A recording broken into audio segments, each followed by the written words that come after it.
Bonjour. Allez, c'est parti pour les 4 vidéos concernant les parties du corps des animaux exclusivement. Commençons par la première, avec le numéro 297 pour la peau. À l'Ancien Empire, c'est Raou, plus une variante au féminin en Raout. Nous avons la même chose au Moyen Empire, plus une variante en Raït, et qui continue au Nouvel Empire. Le terme mesca traduit principalement le cuir, en plus de la peau. Attesté dès l'Ancien Empire, il se poursuit jusqu'à l'époque gréco-romaine. À la XVIIIe dynastie, à la basse époque et au cours de la période gréco-romaine, on trouve la variante messec. Dans la même lignée pour la traduction, à l'Ancien Empire, il est attesté djeha. Puis au Moyen Empire et au Nouvel Empire, il y a deher, l'évolution phonétique. On continue, mais cette fois-ci, une traduction supplémentaire est la fourrure. De l'Ancien Empire à la période gréco-romaine, c'est renet, avec une variante renet, écrit avec le re, à la période gréco-romaine. Le lexème serre traduit la crinière et les poils. Il est attesté du Moyen Empire à la XVIIIe dynastie, puis de la basse époque à la période gréco-romaine. Pour information, on peut traduire aussi par une perruque qui est faite à partir d'un animal, selon le contexte. Autre terme pour la crinière et les poils, c'est sérette, mais uniquement au gréco-romain.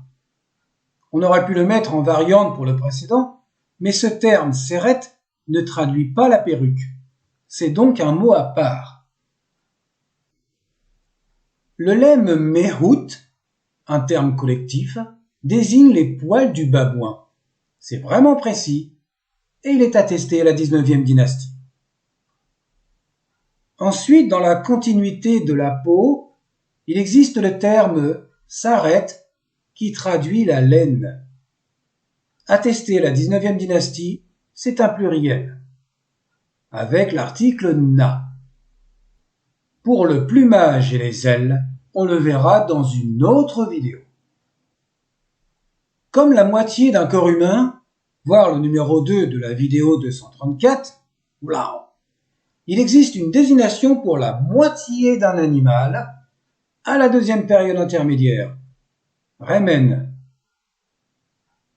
La corne se dit ab à toutes les périodes. Voyons les autres possibilités pour la corne à la dernière page. Nous avons le terme henout ou sa variante henet et même par abrégé en hen qui est en masculin, suivant les attestations de l'Ancien Empire à l'époque gréco-romaine. Voyons la dernière graphie gréco-romaine justement. L'oiseau est un pélican. Il peut se dire hennet, d'où la valeur bilitaire hen dès la troisième période intermédiaire. C'est le G207 et c'est bien sûr un nouveau hiéroglyphe. Un autre terme pour la corne est deb, mais non recensé à toutes les périodes. La valeur en idée dans la variante de la deuxième période intermédiaire peut se lire également ab, mais ça, vous l'avez remarqué. Les cornes à la période gréco-romaine se disent également teroui, dans sa valeur de duel uniquement. Et le contexte indique qu'elles sont acérées. Et enfin, à la basse époque, il existe le terme duel débouis qui traduit les cornes en parlant du céraste, qui est également appelé la vipère cornue ou la vipère à cornes, en raison de ses deux protubérances sur la tête qui ressemblent à des cornes. C'était l'instant